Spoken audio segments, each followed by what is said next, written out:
they're trying to show this. Okay, let's show the Molotov cocktail. It will be there.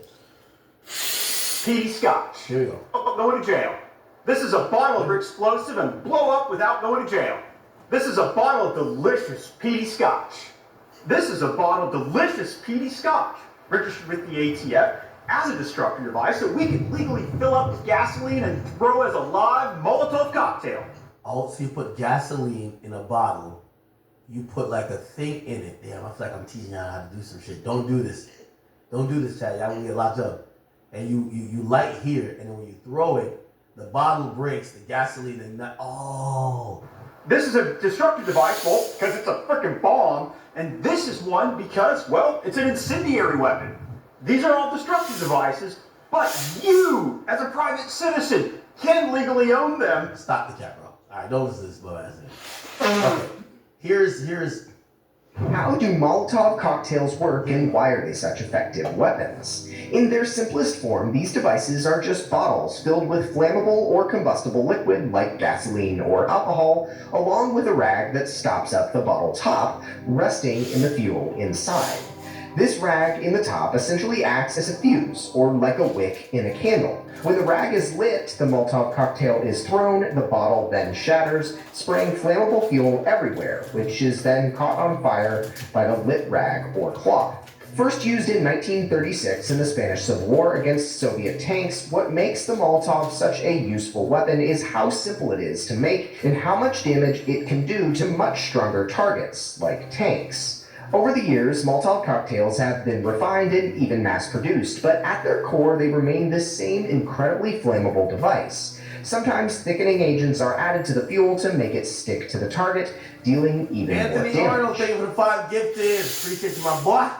While the initial impact and explosion of the Molotov does very little, the lasting fire does significant damage. Either cooking electronics, tanks, or starting larger fires, they're quite versatile and can easily harm enemies in combat. The combination of their simplicity and ability to inflict massive damage is why we're seeing these devices used so heavily by Ukrainians seeking to defend their homeland in the recent conflict with Russia. Wow, okay. Damn. I only see that shit on movies and GTA. But now we're seeing it. Damn, did that? AUSA says, what was your reaction to your car being set on fire? Kid Cudi says, what the fuck? It says objection. It says overruled, okay? What? The judge says break. Oh man, don't break right now. Holy shit. Diddy and Kid Cudi is testifying about the arson. Kid Cudi arson. Why we never? There may be I thought a lot of people knew about this because obviously, so Kerry, Has Kid Cudi ever talked about? I'm outside a wet federal court in Manhattan, where we are about to start day 9 of the criminal trial against Sean Combs. Today, we're going to be hearing testimony from rapper Kid Cudi, who has said through a spokesman that his car exploded in 2012 following threats by Mr. Combs that was contained in a $20 million civil suit filed by Cassie Ventura. Today is expected to be the first time that the rapper is going to go into detail about this incident. We are also expected to hear more testimony from Combs employee George Kaplan, who testified yesterday that he helped set up hotel rooms for the hip-hop mogul, stocking them with lube, baby oil, and Mr. Kaplan also said that he picked up drugs from Mr. Combs on several occasions. I'm outside a wet federal court in Manhattan, where we are about to start day 9 of the criminal trial against Sean Combs. Today, we're going to be hearing testimony from rapper Kid Cudi. Wow, wow, wow, wow, wow, wow. Did Sean? The following year, she claimed, quote, Mr. Combs told Miss Ventura that he was going to blow up Kid Cudi's car and that he wanted to ensure that Kid Cudi was home with his friends when it happened. Around that time, Kid Cudi's car exploded in his driveway. So now we have that allegation, and we have the mention of arson in the indictment. But then, we go to the government's bail letter that they filed with the court. They were advocating that Combs be denied bail. He has been twice. And they allege, quote, in the early morning hours of December 22nd, 2011, the defendant and a co-conspirator kidnapped an individual at gunpoint to facilitate breaking into and entering the residence of Individual 1. By the way, Individual 1 is not named, but we'll get to that. Multiple witnesses would testify at trial to the events surrounding the kidnapping and break-in, the latter of which is corroborated by police reports and other records. Approximately 2 weeks later, the defendant's co-conspirators set fire to Individual 1's vehicle by slicing open the car's convertible. Oh, so we're going to go down the whole Kid Cudi arc. Remember, it says multiple witnesses would testify at trial to the events. So supposedly there was a kidnapping. They're saying the defendant and a co-conspirator. Now, if once we see co-conspirator, we got to think that person's flipping on Diddy too. They kidnapped an individual at gunpoint. So Diddy and somebody who had a strap put a gun to somebody, kidnapped him to get into Kid Cudi's crib. Okay? They get up in Kid Cudi's crib, and then essentially they put the dog in the fucking thing, they open all the gifts, they kind of vandalize it a bit, just to kind of set Kid Cudi a message like, nigga, you know we could come get you anytime. 2 weeks later, the defendant's co-conspirators, and you know what I think is gonna happen? The people who Diddy had set fire to this shit, they're gonna get immunity and tell on Diddy. Look, defendants co-conspirators, because they know who it is, co-conspirators. They know who. Because if they didn't know, they'd be like, oh, the defendant, or they would have accused him. It says the defendant co-conspirators set fire to Individual 1, which is Kid Cudi's vehicle, by slicing open the convertible top and dropping a Molotov cocktail inside the interior. Convertible top and dropping a Molotov cocktail inside the interior. Police and fire department reports extensively document the arson and conclude that the fire was intentionally set. Multiple witnesses would also testify to the defendant bragging about his role in destroying Individual 1's car. Hence why we can make the argument that they are referencing Kid Cudi. This echoes Ventura and the indictment. Actually, I should say that while this mirrors Ventura's description of events, she said this happened slightly later than when prosecutors say it happened, about a month or so difference, but putting that to the side, Kid Cudi actually responded to Ventura's claims in the lawsuit. His representatives told the New York Times back in November when the suit was filed, this is all true. Mark Agnifilo, a lawyer for Mr. Combs, said there was no allegation that Mr. Combs was involved in these actions or directed anyone else to take them. It's clear the government doesn't know who set fire to the vehicle or how it relates to Mr. Combs, who denies any involvement. Hey, by the way, thank you so much for coming to us for our Sean Combs coverage. Well, it's kind of a science. Well, it actually is a science. You have to take each step of the investigation. So this is an arson investigator. By the way, we're on a break, a slight break.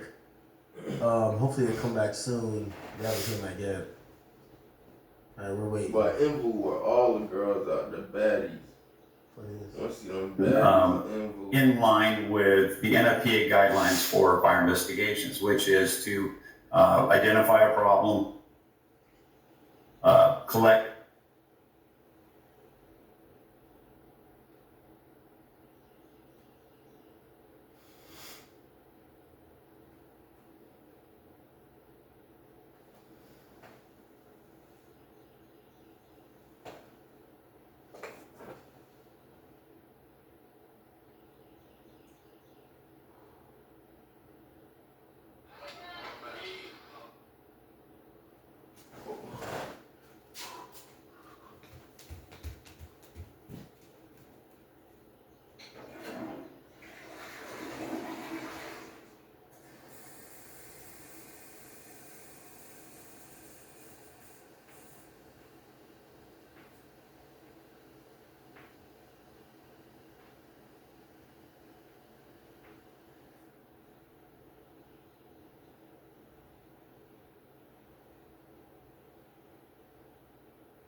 I just peed, but I'm talking about we getting it all out. We're doing stuff. When you already done finished peeing, you still wiggling, you know, like extra little cut B, and it's still coming out a little tiny bit. I'm trying to get that stuff out, shake it. And it just start cutting. Come on, bro. Come on,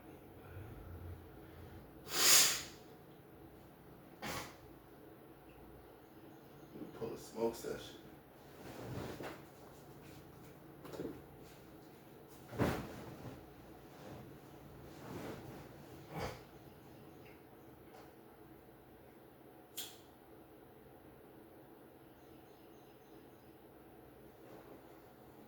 Like when you like, hey, you know, what buddy?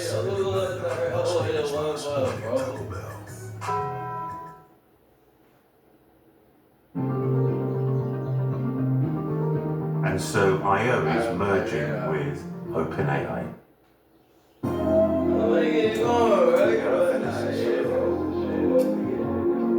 Really? Starting this shit.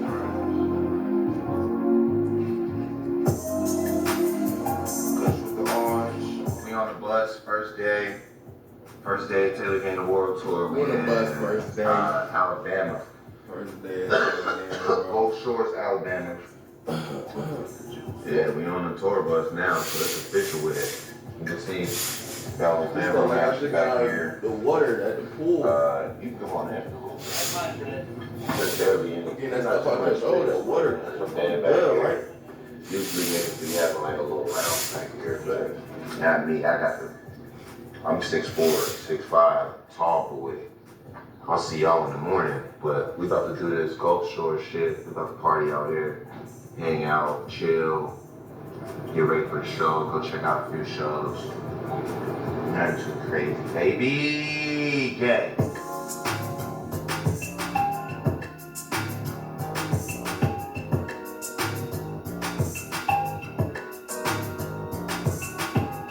Alright, this is the artist compound. This is my shit right here. It's my trailer. What's going on, bro? They even got buffs in this bitch. Just in case. Yeah, it's pretty solid. They got a shower. You know what I'm saying? And they got the big boy bed. They always give me a big boy bed, yo. Because I'm a big boy. They always give the big boy his bed. You know what I'm saying? So zoom out, back up a little bit, back up, boy, back up. Yeah. Yeah, sand on my boots. We out here. Oh yeah, there's an outside area too. Oh shit. This is seared tuna with a salad and then, veggies and cheese. You ever do the sauna animal thing? Yeah, when I was on the Jelly Roll tour, we did it every day. You get the whole setup down there. You get addicted to that, bro. It's like a high. For sure it is. Yeah. Get high and then do it and then get high. It's all gonna get high. He pulling the Gordon. It's like it's a breathing. He pulling the Gordon Ramsay, that guy. Sure. Yeah, that's cool. You have to breathe. Once you get through the first minute, you can pretty much stay as good as long as you want. After that, it's just you against your mind. Like, if your mind tells you that you gotta get out, then you start to think about getting out. But if you be like, oh, I could hang out in here all day. You listen to music when you're in there? Nah, I just breathe. Yeah. There's raw dog in that joint. You do yoga? Yeah, I do hot yoga. That's something everybody's telling me I should do, and it's like, I know how bad I'm gonna be at it. Nah, you be good. And it would almost be distracting to the Everybody's a beginner, bro. Everybody's We're all beginners. It doesn't even matter who. Yeah, exactly. I'm gonna lose that. Me versus me, I'm beating me every time. Relax. You was gonna win. What's up? What's happening? What's up? What's happening? What's up? What's happening? What's up? What's happening? OG Bobby Johnson, putting in work on the slack, man. I'm trying to do the best that I can, but it's hard out here for a black man. These niggas be smiling in your face, whole time they be acting. These niggas be claiming the set, but don't have the homies and don't even tap it. I'm doing this shit for KK, doing this shit for Sebastian, doing this shit for my girl, give her the world whatever she asking. I grew up trying to be down this fuck, slinging and rapping. You trying to find me, mama. There you go. Appreciate you, man. Absolutely. Listen, don't judge if this goes bad. Don't judge us. Nah, I be good. Literally one of the inspirations that got me into making videos. I want to get an outlet for something. Thank you, man. Appreciate that. Glad to see you turn it into Doing something. that. Nah, man. You guys are the best, bro. Thank you guys so much. I see y'all later, man. Thank you, guys. Take care. All right, for sure. I'll see y'all in a little bit. Thank you, bro. Thank you. Thank you. Huge man. Yeah, and your shot's a tight shot, so that makes it funny. I appreciate it. Let's just rock out now. In the heart of sunshine we play, because we're tired.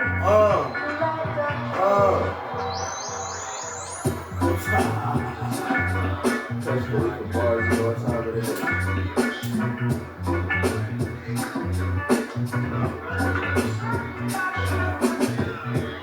Rolling joints, you can call her stuff up, but don't go dork. Yeah, girl, she gon' talk, she gon' walk. Yeah, that's the hard, but that's the point.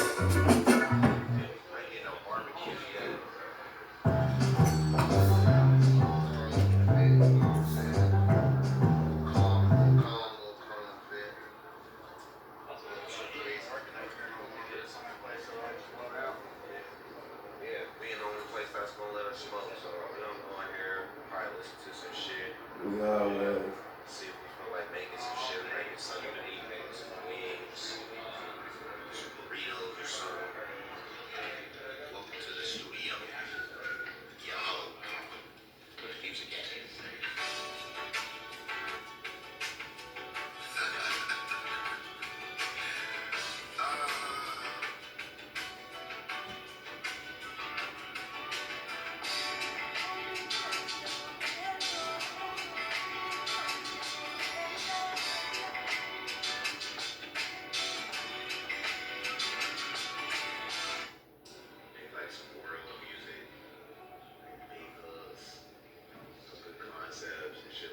Still like vibe sounds.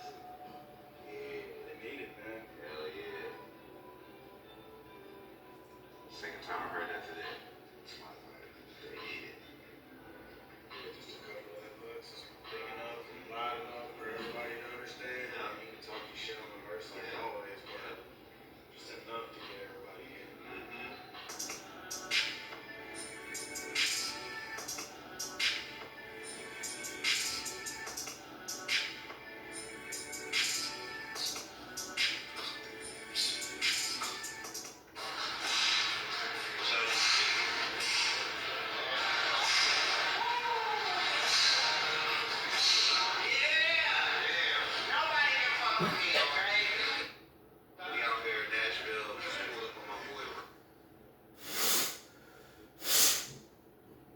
One session, not bad.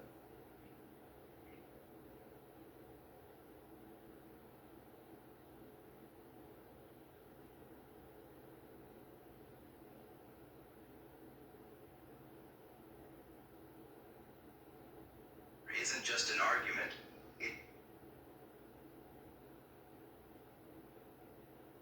Is it a sin to fight with your mother? Fighting with your mother isn't just an argument. It's opening the door to suffering. God warns you that honoring her is the key for things to go well in your life. But every shout, every hurtful word is one more step toward destruction. The Bible is clear.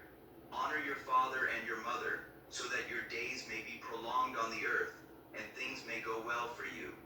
Ephesians 6:2-3. Do you understand what this means? If you dishonor her, you deprive yourself of the blessings God has for you. Every time you hurt her, you are hurting yourself. You don't realize it, but with each fight, you weaken your spirit and block the doors to prosperity. God observes your attitude. Today is the day to change. Ask for forgiveness. Honor the one who gave you life, and you will see how blessings begin to flow. Is it a sin to fight with your mother? Fighting with your mother.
When the everyday excess falls away, and we instead prioritize what matters, we find we can go further with less.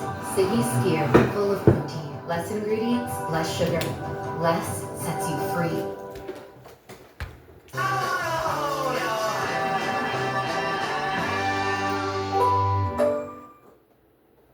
For Diddy and Kid Cudi's manager, they got involved and said, yo, bro, listen, let's get this shit together, okay?